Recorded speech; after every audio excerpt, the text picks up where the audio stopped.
We are excited to begin our keynote session today. So to introduce our speaker, please welcome back to the stage, Mr. Justin Brown. How's everybody doing? All right. What did you guys think of that last conversation? Yeah, pretty amazing, right? Yeah.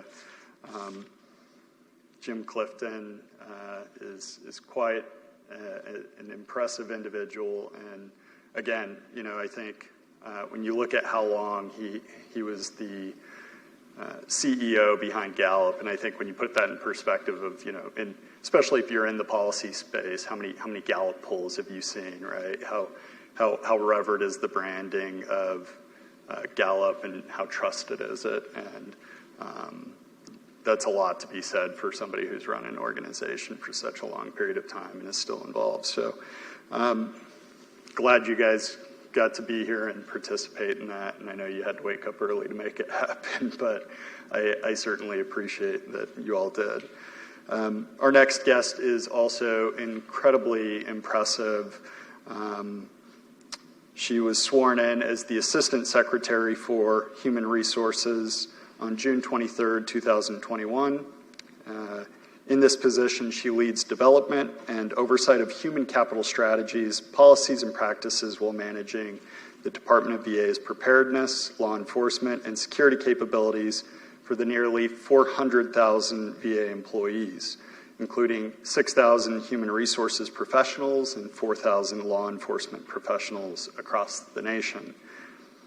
Ms. Grosso leads a vast portfolio that includes administration, human capital, diversity, equity and inclusion, labor management relations, personnel security and suitability, senior executive management, employee development, resolution management, emergency management, response and recovery, which is often considered VA's fourth mission. So really she has at least two jobs, if not in reality, many, many more.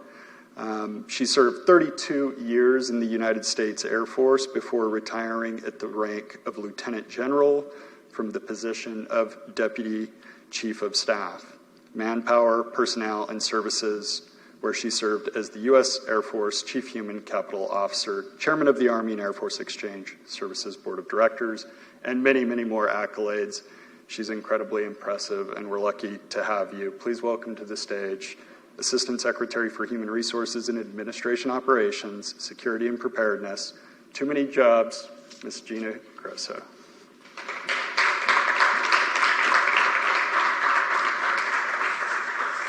Thank you.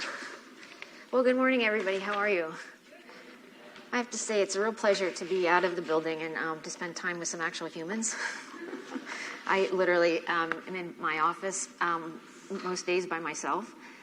And I think that's a great way to sort of open on the topic that you are thinking about. So I understand sort of the theme for this session was recruit, retain, and reinvent. And I think that's very apropos. And so what I plan to do is share with you how we are thinking about that in the VA. I prefer to have a dialogue, so I don't plan to talk that long, so I welcome any questions at any time. And then we can kind of go from whatever else is on your mind. So again, thank you. It's a real pleasure to be with you today. Let me also say I had the opportunity to read all of the biographies. And one, I want to thank all of you for your service, whether you were in uniform, you're currently in uniform. Some of you, I understand, a family member or a child of a person serving. So thank you for your service.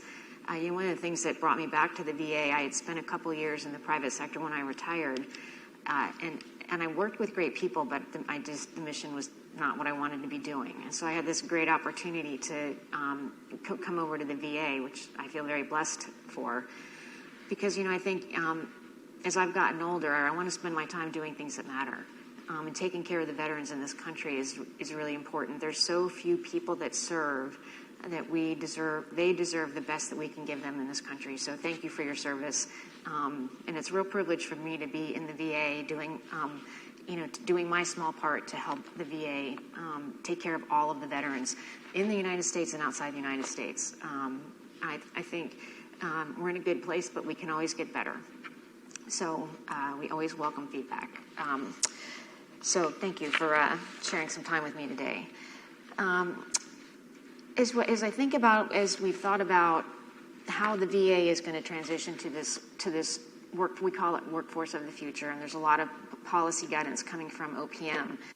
But I think the DoD and the VA are very distinct from other federal agencies because we are so large and we are so diverse. So it's very different than a smaller government agency. And so how do we transition the workforce from this almost full telework, with the exception of healthcare workers, which is the biggest part of VA, to what this future is going to look like as we've transitioned from a pandemic to an endemic? And how do we get that right? How do we address the cultural norms from the past and government's inherent bureaucracy to be slowly moving to get to that future state where we keep the employees that we have? And so I would say probably 50, it's hard to estimate the number of people that were teleworking throughout the pandemic because obviously we provide direct health care, and that did not stop during COVID. But we really did some innovative things with that. The pandemic really opened the doors to places that we never would have been without it. Nobody would believe that you could have that percentage of your workforce teleworking and be productive, and that was just totally obliterated. We were very, very productive. For our healthcare workers, it gave us this opportunity to do telehealth, which it certainly wasn't new, but it definitely hadn't taken off in the federal government. But because we were forced to, because it was harder to see patients in this pandemic environment, we really expanded our ability to do telehealth. And I think that's something that won't ever go back.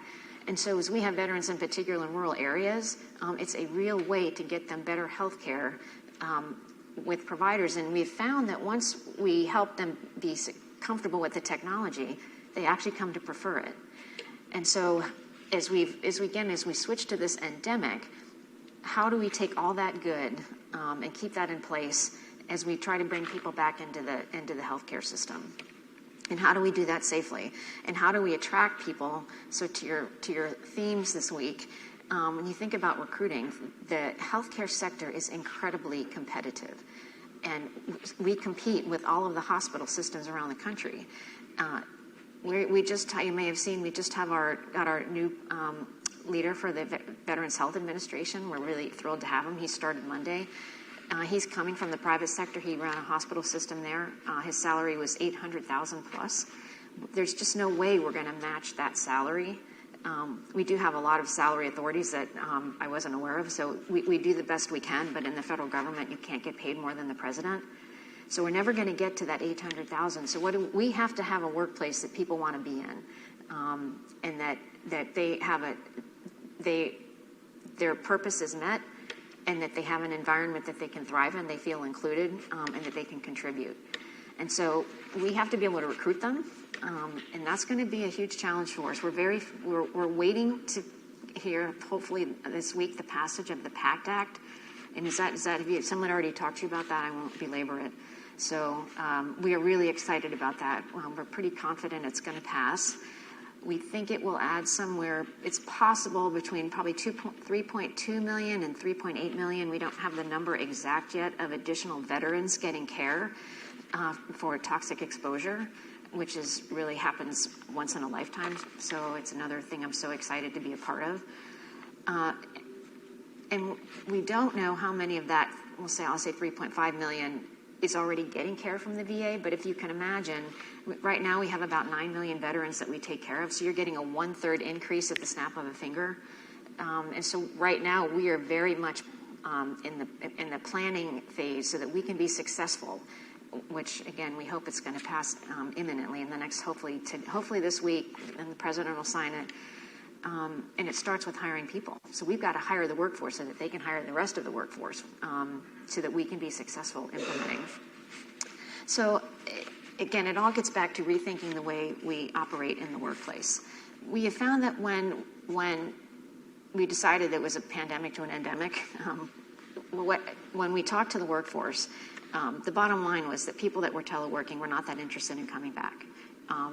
And given that it was almost 2 years, it's hard to convince them why should they come back. It is definitely working. And so how do we get the best of people coming in and people not coming in, and then leveraging telework, whether it's or telehealth, and still have a healthy, engaged workforce. And so that's really, I think that gets to your theme about rethinking and being comfortable rethinking. And how do you successfully blend hybrid and non-hybrid? As I told you, I tend to spend most days in my office by myself, which is an interesting change, honestly. So honestly, for me, it gets a little bit lonely. So a few times a day, we go upstairs with all of the senior leaders. So it's been an adjustment for me.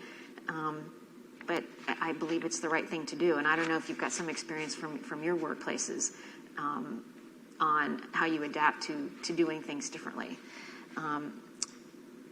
We've done a lot of talking to our employees, and employees that were successfully teleworking are honestly not interested in coming in. Employees that weren't teleworking, which is really what I would describe as our direct healthcare providers, we have to find a way for them to have a break. So what we found was that really there's a real burnout issue, especially at the beginning of the pandemic. And those folks have been going really, really hard for 2 years. So how do we have to put better practices in place long term so that they have we can address that burnout. And some of that we're lagging the private sector. So that's where the rethinking has to come in. How do we have more creative schedules for direct healthcare providers, whether it's every other day, it's 3 and 5 days a week. There's a lot of things the private sector is doing that we are trying to adopt. And that change management, I will tell you, has not been easy. But that's the rethinking piece that we're really taking on now. They're putting, VHA is putting, they don't call it wellness. They've got a different title for it.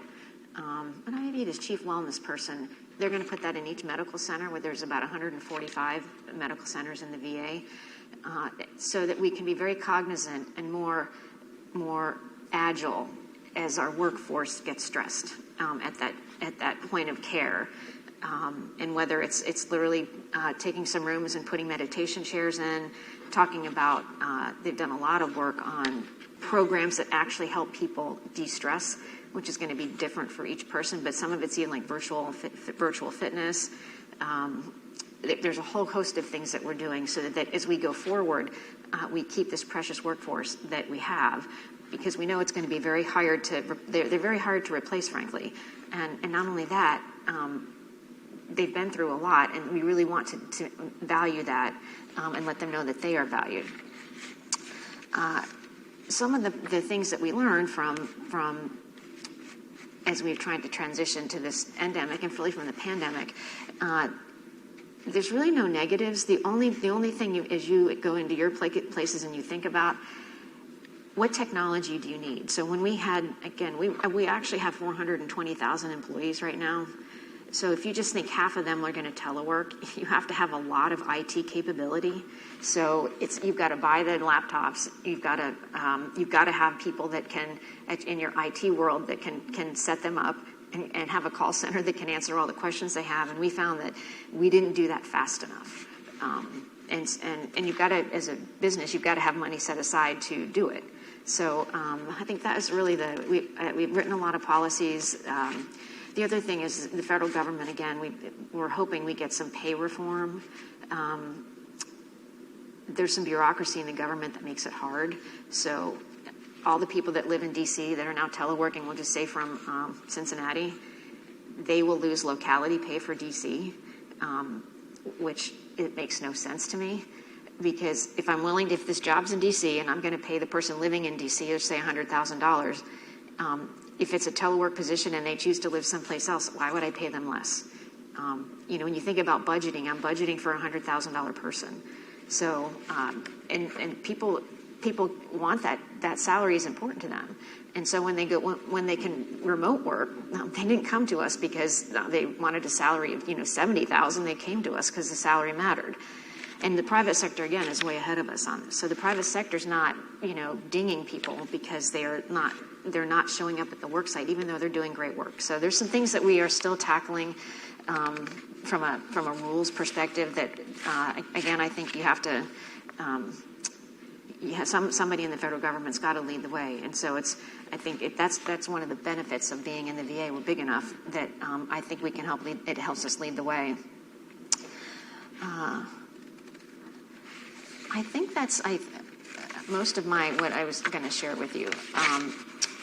I welcome any questions on your thoughts on recruiting, retention, and rethinking, especially because you all are familiar with from some aspect of the DoD, and hopefully many of you are getting care from the VA. So I welcome any and all questions. You have an incredibly impressive background, and I guess, and I know we'll turn it over for questions, and I think a lot of our folks might have questions with regards to the VA. I guess I'm more interested in, also interested in those things, but tell us a little bit about yourself and your own leadership journey. I mean, you've grown into so many incredible roles, you're handling so many things, obviously very capably. Tell us a little bit about you as a leader. Sure. So I am the daughter of a World War II veteran, and I only say that because I never planned on serving, but when I was getting ready to go to college, I wanted to go to all private schools, and they're gotten godly expensive. So, my dad retired when I was about 10, so I really did not know much about the military. I was born in Colorado. We moved here when I was 3 into Northern Virginia, but I figured, I can do anything for 4 years. And I was looking for scholarships, and so I applied for every ROTC scholarship. And fortunately, I wanted to be Air Force. My dad was an airman. And I was just very fortunate I got the scholarship. And I really genuinely, I was ROTC. When I graduated, I knew I was going to get an MBA because I didn't plan on staying. It was not my plan to stay in the Air Force, which I did. And very relatively quickly. William and Mary took 3 years. It's a 3-year program. But I just kept getting these amazing opportunities. And so it was at the point where I could separate. I just finished my MBA, but I had this really great boss, and he said, you would be I was actually my undergrad's in math, by the way. He said, you would do really well in HR. We didn't call it then in the dark ages when I started. And he said, hey, would you like to go to Florida? This would be a great job for you. And I'm like, hey, that sounds great. I like to travel. I haven't been to Florida. The job sounded interesting because it was the first time I was going to be able to lead people. I said, sure, I'll do that. And honestly, that sort of was that's what kept me staying. I just kept getting these amazing opportunities. And I learned now that I'm retired that it's really nice to have to do something new every few years. For my personality, it really worked. I love going to new places. After about 3 years, I was kind of bored. I wanted to do something new. And being retired and having to put all these job applications in, and it was really no fun. I realized that I'm like, wow, this is why the Air Force worked for me, because it was easy to get these jobs. They were just interesting and fun, and I liked who I was working with, and I liked the work that I was doing. So I think some of it's luck, frankly. I certainly think I worked hard. I don't discount that, but I think I was fortunate. I had amazing leaders, and I don't think that's true for everybody. And I just, I got opportunities that I didn't turn down. So sort of like from a leadership perspective, I mean, there were some jobs that they asked me to do. I'm like, whew, I know nothing about this. It's quite scary. But you go in, you do the best you can. You take care of the workforce that you're working with. I would say there's 2 really impactful jobs, not among many, but when the Chief of Staff of the Air Force asked me to lead the Air Force's effort on sexual assault prevention and response, which we had just started, and you're looking at a math major and a business major. I know nothing about social science. And we were just standing up that office, and I'm sure many of you know all of the challenges we've had in that arena, and sadly, just haven't moved the needle nearly enough. It's like, God, I know nothing about this. But, you don't say no. And you go in, and fortunately, I had a really good team. I listened to that team, and I think we got things started. We're certainly not finished. but those opportunities come like once in a lifetime. And that's sort of, I kind of feel that way about my VA job as well. I'm an independent. I'm not a Democrat or a Republican. I'm not registered anywhere. And I don't know how they found me. So I got a call and they said, hey, would you be interested in I didn't apply. I had an interview. And I don't know how many people they interviewed, but I did not get it. And so I was really disappointed because I was tired of my contracting job. I didn't like it. It's like, oh, this would be perfect. Plus, I'd really like to be part of the VA. And then about 8 weeks later, I don't really know what happened, but they said, are you still interested? And I said, yes. And so I've been there about a year. So I like to think, and I'd offer to you, sometimes when you get this opportunity that terrifies you, it's the best one to take, because that's where you really grow.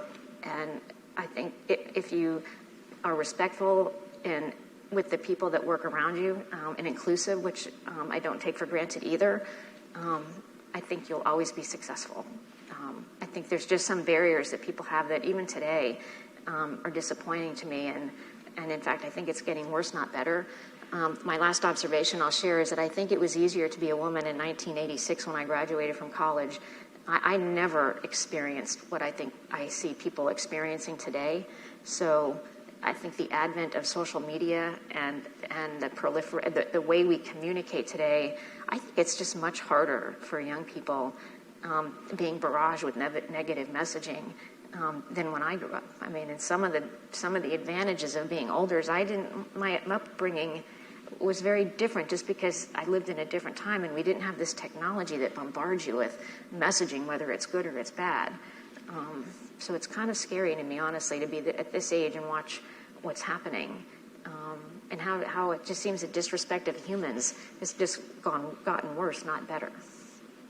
So do you have any social media accounts?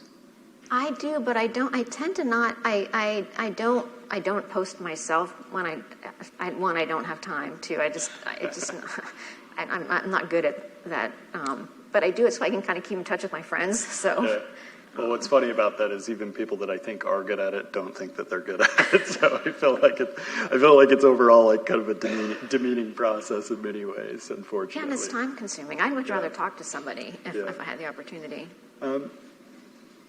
Unpack, your idea of mentorship a little bit for us, or give us an example of somebody that maybe helped bring you up, or really kind of took you on. When I say the word mentor, who immediately comes to mind? As I was coming up, that's sort of a new word too. Yeah. When you ask that question, when you think about it, so it was my second boss, and the boss that said, "Hey, I think you would be good at this," and so I think that's mentorship. At least for me, it certainly was. And now, when I think in the leadership roles that I've been in, I try to understand what people want. I mean, for the people that work for me, look, I want you to get as much out of this as you can. But what do you want? Do you want to move up? Do you want to, there's these kinds of positions. Is that what you want to do? And I can help you get there? Or is it not what you not want to do? Because I don't think we should assume that everybody wants to move up the chain. And if you're happy where you are, or you want to do a lateral move, so I think some of it is just about taking time to get to know your employees. And again, that's a little bit more challenging in my view in a remote environment where you're only talking to somebody on a screen. But then being willing to take the time to help those people. And it doesn't necessarily have to be your best performing person. So I think if you want a healthy workplace, you want everybody to be able to thrive, whatever that means for them. And I think if you're inclusive, you'll understand it means different things to different people. And hopefully you've created an environment where people aren't afraid to share that with you. That, hey, I need help with this, I need help with that.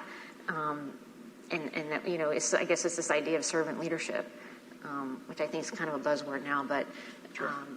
I feel it's my job as a leader to help every employee be able to thrive as best they can, in the good times and the bad times. But it takes time, and it takes effort, and it takes care. So many of our folks in HillVets, and I mean, we're a pretty broad community. I like to say we're, everybody from a veteran who we're actually now kind of moving into a national mode with our leadership program. that hasn't always been true before COVID. COVID actually kind of changed that for us, and I think has expanded our thinking as well.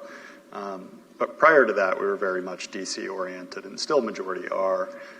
But we like to say we're everybody from a veteran who just got off the train and is lost in the mall, not knowing that it's the mall, to Secretary Chuck Hagel, who's the chair of our advisory board, and everybody in between. But a lot of our folks are in transition, and transition is kind of a normal thing anyway, as you highlighted. Trying to find new positions that continue to give you drive. But as the main person kind of sitting in the seat of hiring for one of our largest federal agencies, second largest in FTE, right? Right, that's my understanding. Yeah. What kind of advice would you have that you've seen with veterans that, especially, professional mid-level veterans who are, looking for new roles and trying to sell themselves, essentially, that you maybe see not being done the best from where you're at? I can't say that I haven't seen it. That's what I'm thinking my way through. I can be more specific to the VA, and even in my contract work,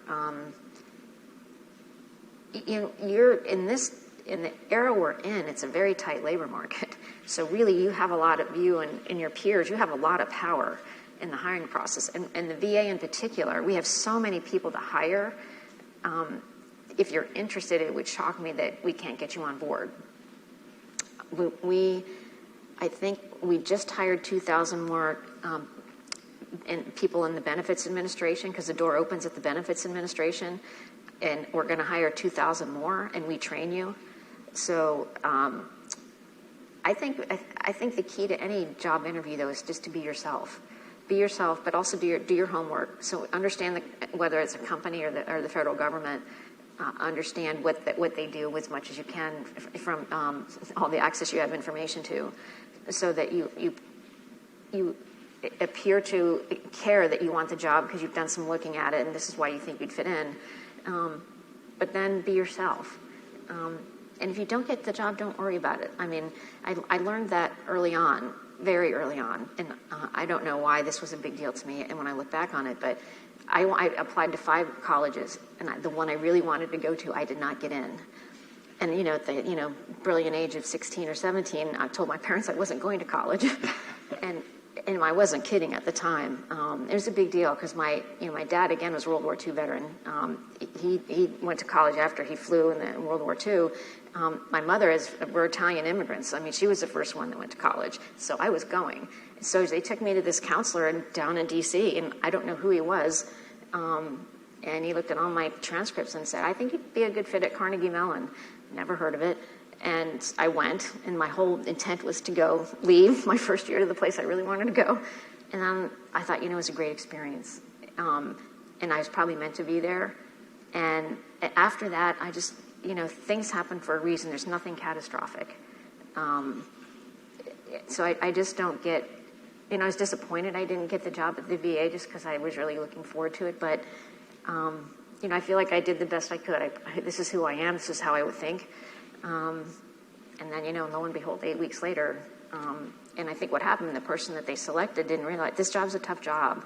But I've done a lot of tough jobs in the Air Force, and I think for that person, it just was not the right fit. So, I try not to get too emotionally wrapped up in if you don't get the job, because the right one will come along, I'm convinced.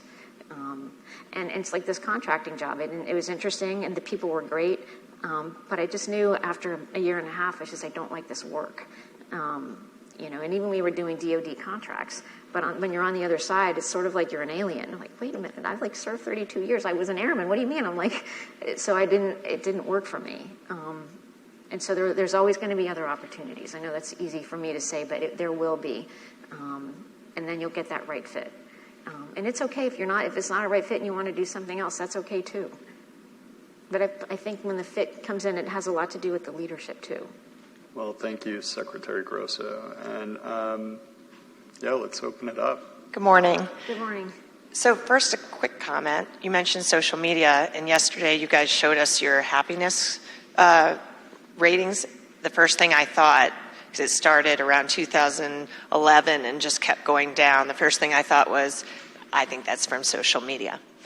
People are unhappy because they see everybody else having the best life in the world, which is not real reality. But anyway, side note. My question for you, I actually am a change management consultant.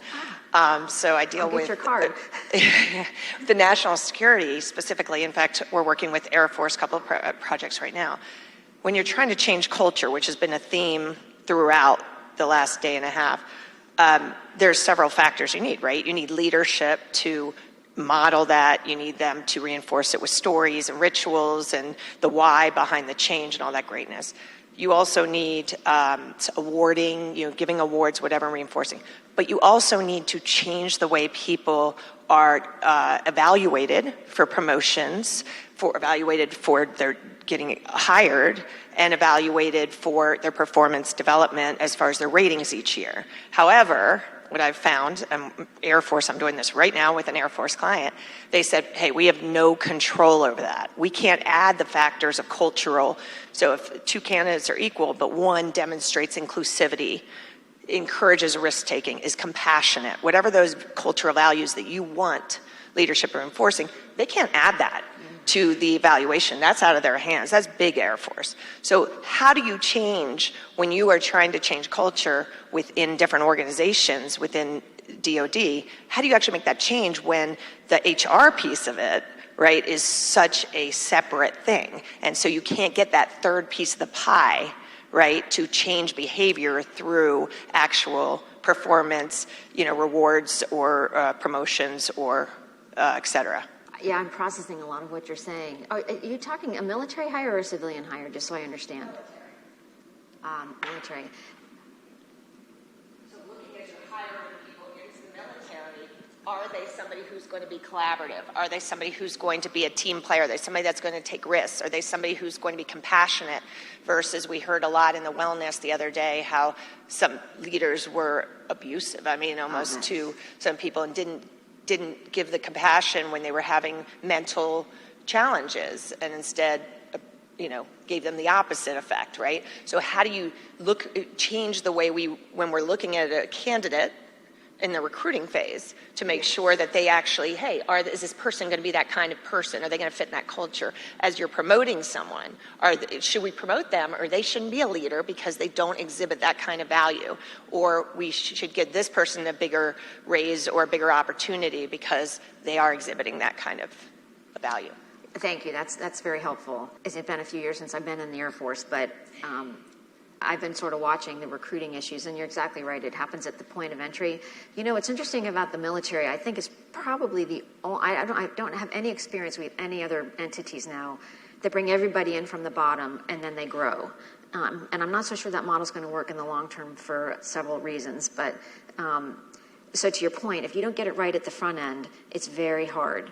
And I don't know what level you're working at, but I'm confident that at the operational level, the Air Force Personnel Center, and then the headquarters, there's a lot of work that goes on in that, but it's also very territorial by skill set. So there's operational leaders for every kind of major skill category, so to speak, that get a lot of input into that. And so my bet what's really happening for you is not everybody's bought into those values, to your point. So you've got small pockets that really realize they've got to change, but it hasn't made it up the hierarchy yet. And where does that fit in? And I don't know what level you're working at, but it's definitely worth them trying to push it up. And I can only speak for the Air Force because that's my experience. As we've had this inability to address the sexual assault and sexual harassment, I think your point is even more salient on who are we bringing in. And what science can we put to that so that we know we're not bringing in people that are going to do that? I started working that honestly when I was in SAPR, which is now about 8 years ago, and I could not get traction on. There is, as I understand it, I'm not a social scientist, but there are predictors, and they're apparently pretty strong. And I really wanted to implement them, but we couldn't get it through the legal process. But we're working it. A lot of things in particular in DoD, I think, take time, and I think the time is there. I'm a little disappointed, honestly, that we're to the point where we're going to take that authority away from commanders, but we've proven we can't fix it, so maybe we really do need to. But I'm hoping, I'm actually got selected to lead a FACA, Federal Advisory Committee on Prevention. From the time that I was that SAPper, I learned so much. And I think this is getting traction too, actually, using some of these predictive analytics at the recruiting process to weed out people. And the data I saw when I was there, it's not a big part of the population. It's probably 2%, in which for the Air Force would have been 600 people that we would have to recruit a different person, which is manageable, in other words. So, but the legal team just didn't like it because these people haven't done anything bad. They just have all these indicators that they're going to, and that's why we never got it through. But, we don't hesitate to not bring somebody in for flat feet or, whatever million other medical issues we don't think are good, which is also a problem for recruiting, actually. So I think we're making, I think we're going to get there, I hope. And to your point, just not just on that issue alone, but some of these predictive skill sets. But I don't have as much time to spend on it, but I do think, I think the military is going to have to rethink itself too, just because of the way young people want to work today. And is this idea of a 20-year career, is that lasting? I don't know. And even we have tried several policy programs to get people in laterally, and the policy is there. It just didn't seem to attract people. And then that kind of 3-year sabbatical program, when I was still serving, people didn't come back. And so, the few that I knew were moms, and they wanted to take some time with their children. But then we never were able to get them back in. And the few that we were able to get back in, we didn't do a great job transitioning them back in. But so I think there is people willing to start taking that on. And if there's any opportunity for you to get to higher levels, I think the Army is doing some really interesting things regarding that in their command selection. I've got folks with Army experience, but they're doing, as I understand it, this was even before I left, they are doing screening with my lay term, with psychological predictors of in their leadership team, and that is part of the selection process to command, which gets to the things you're talking about. Good morning, Secretary Grosso. Thank you for coming to speak with us today. My name is Do-Sun Win. I'm a veteran in transition, and right now I'm currently job seeking. And so this conversation is really relevant to me, and I appreciate you being here for it. I guess you spoke earlier about the transition to telework and how the VA happens to be just as productive, right? And so one of the questions I have right now when I'm evaluating whether to work in the public service or the private sector is there's differences in the demand of work, right?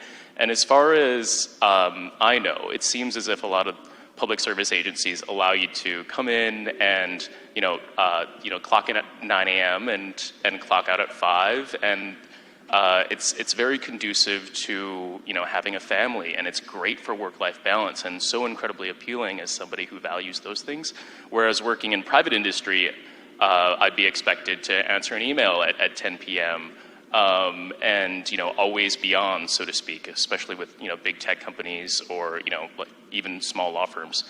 I guess my question is, since the transition to telework, have employees at the VA and potentially other government agencies have been satisfied with their pace of work, or have they been expected to work more? Are they always on now that they're working from home?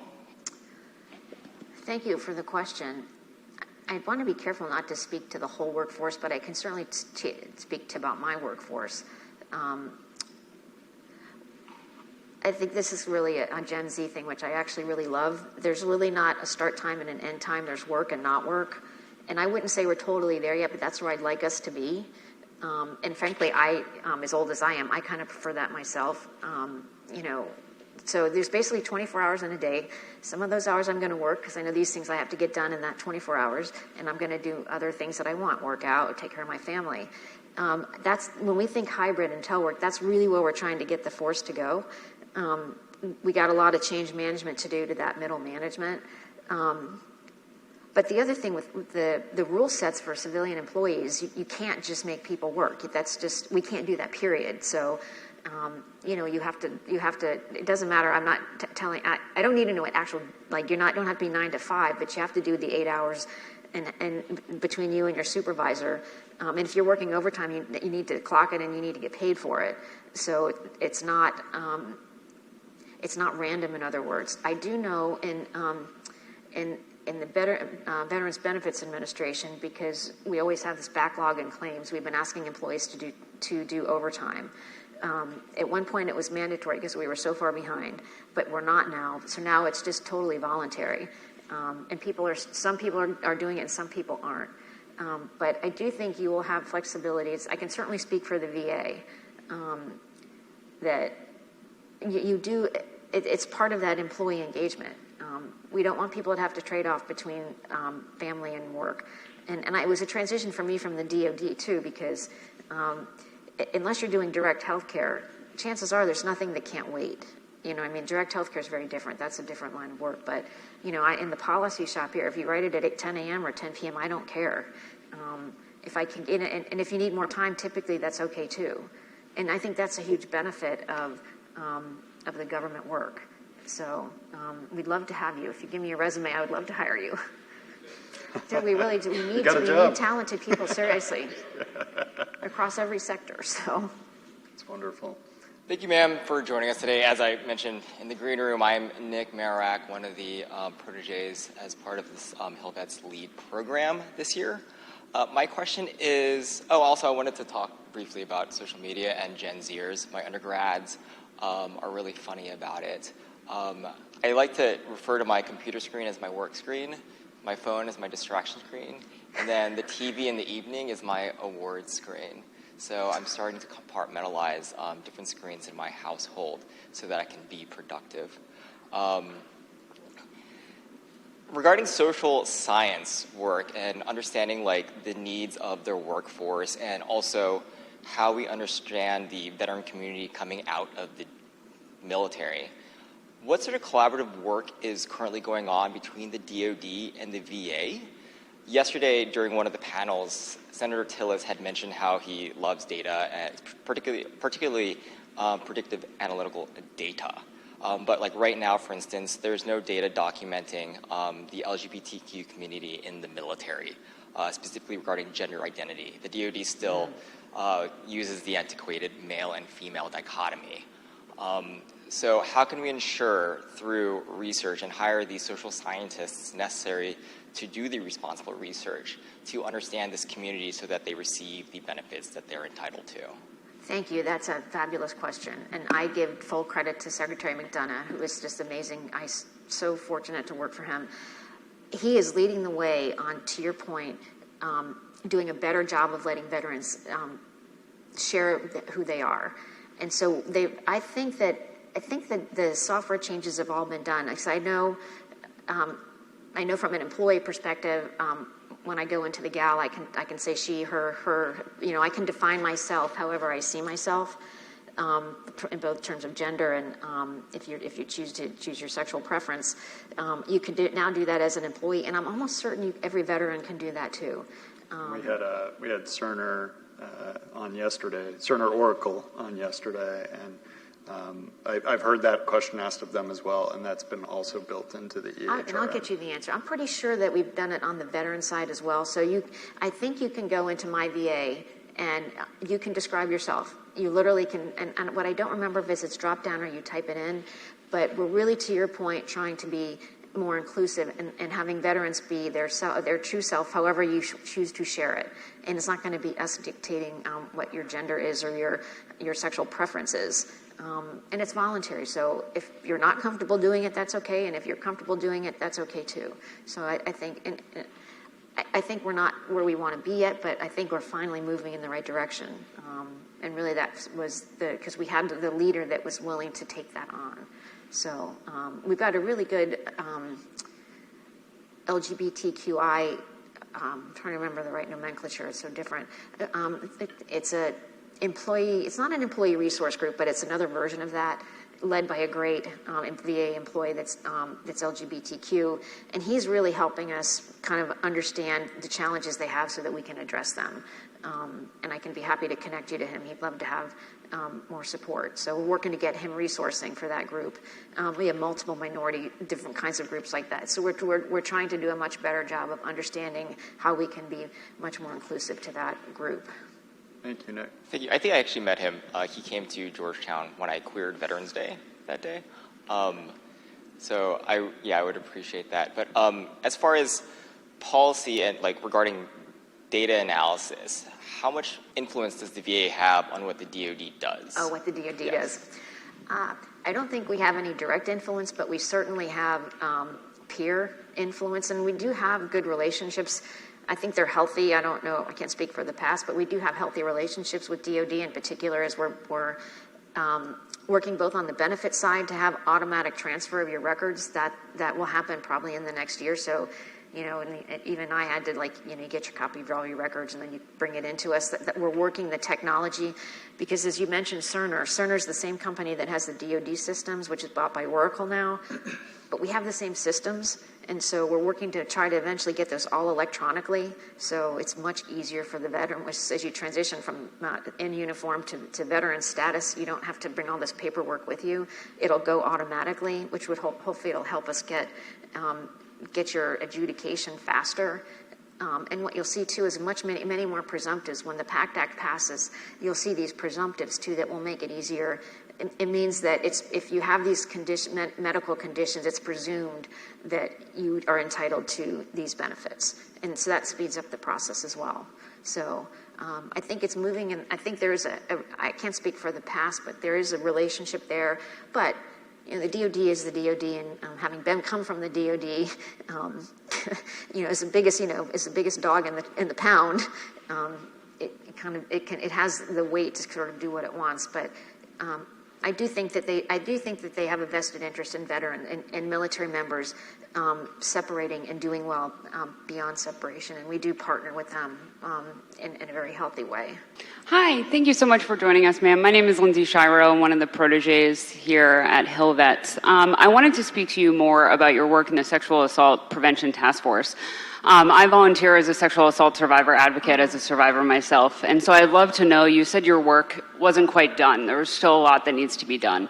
Where do you think the trajectory of that needs to go, and what work needs to be done in that field? Well, clearly we haven't eliminated it, and to me, in my mind, until we eliminate it, we have failed. We can't afford to have one person suffer from that crime. It's just devastating. It's devastating to the person, no doubt. But from a mission perspective, it's devastating as well. I mean, we can't be an effective military if you can't trust the people that you're working with, especially when you're in conflict.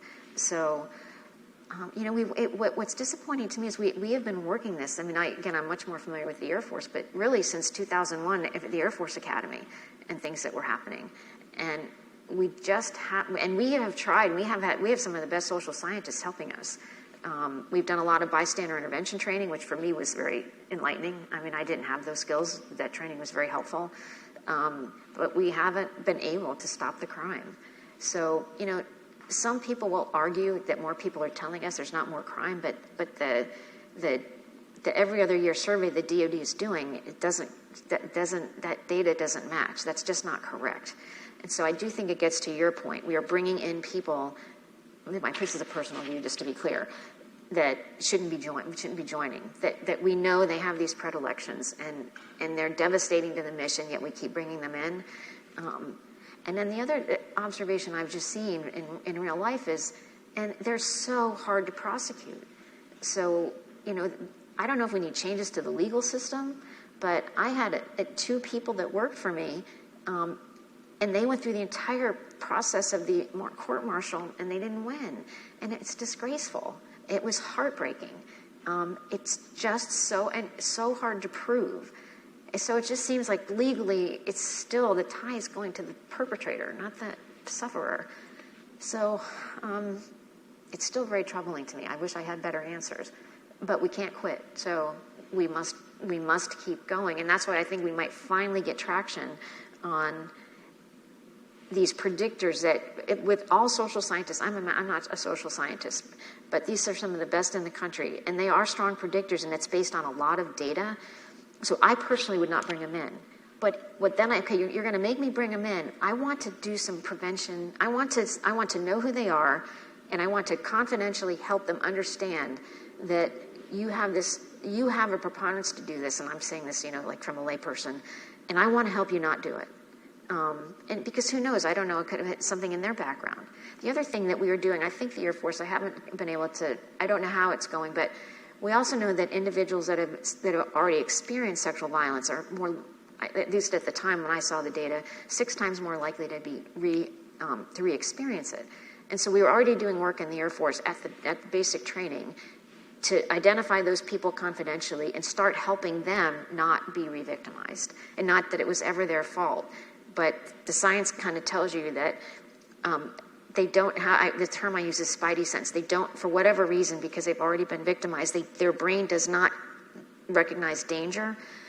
And so how do we help them at least recognize it so they can get help? And I don't know how that, and this, the researchers were all from Chapel Hill, University of North Carolina, so I don't know how that went.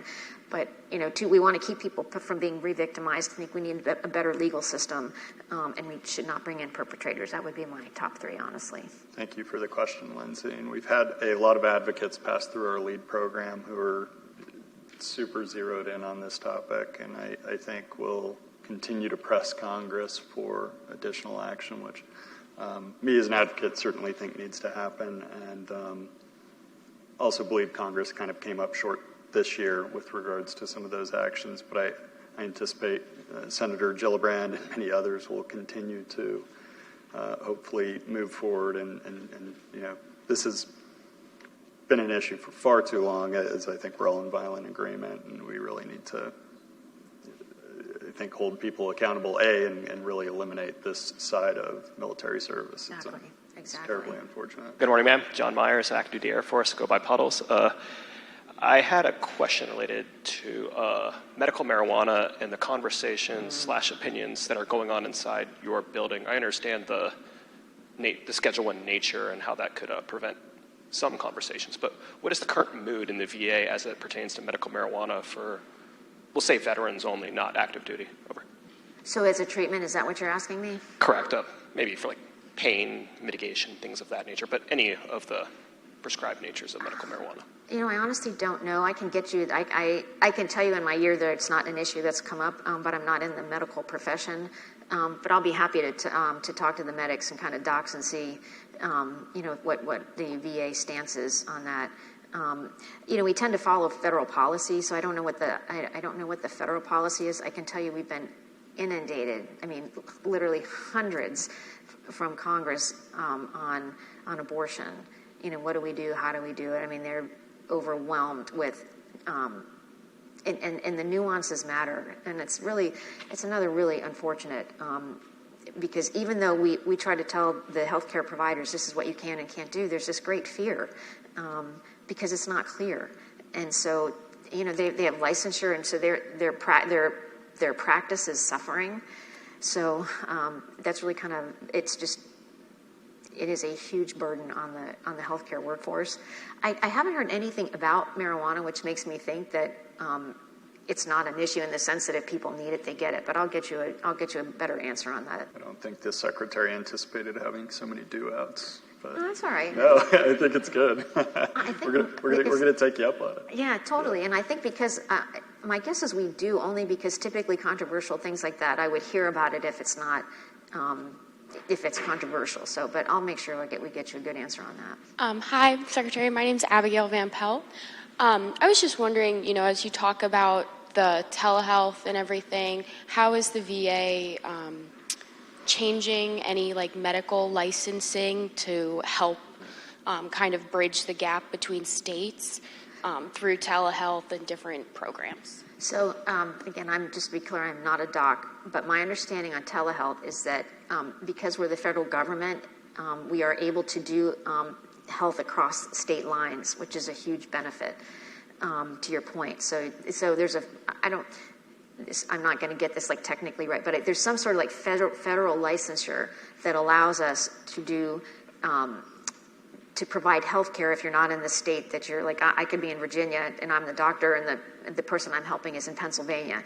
Because it's a federal system, we can do that. And I actually think VA will lead the way, and hopefully this will change across the country.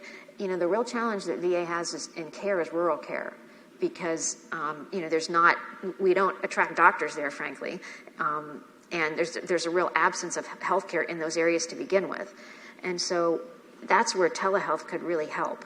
And it's interesting too. We found out that once you help people understand the technology and they can connect, they actually really like it. Because for a lot of reasons, it's easier. It's fast and it's easy. You don't have to drive any distance. So we've been able to work that, and I think we're working. I think we're trying to expand that even more, because it's another one of those things. Nobody thought people teleworking this much people would be productive, and I think telehealth would really prove that yes, we can provide quality health care in a professional way across state lines. And be a benefit, and the veterans are comfortable using it, which is what is most important. So that's really exciting. We broke the code on that, and I think you'll see more and more of that. And it allows us to it's another recruiting tool, because the doctor can be where they want to be, but they can still take care of patients that aren't physically near them. So I think from a recruiting perspective, it's a huge win. Well, thank you for the question, and Secretary, thank you so much for your time. And we know how busy you are and how many hats you wear. And we didn't even get to talk about emergency preparedness or operations. Yeah, it's not as fun, but yeah, but we greatly appreciate you. You're a rock star, and thanks for taking the time to come out. It was really nice to be with you. Thank you so much. I wish you all the best as you make this transition, and know that the VA is here to help. So please reach out.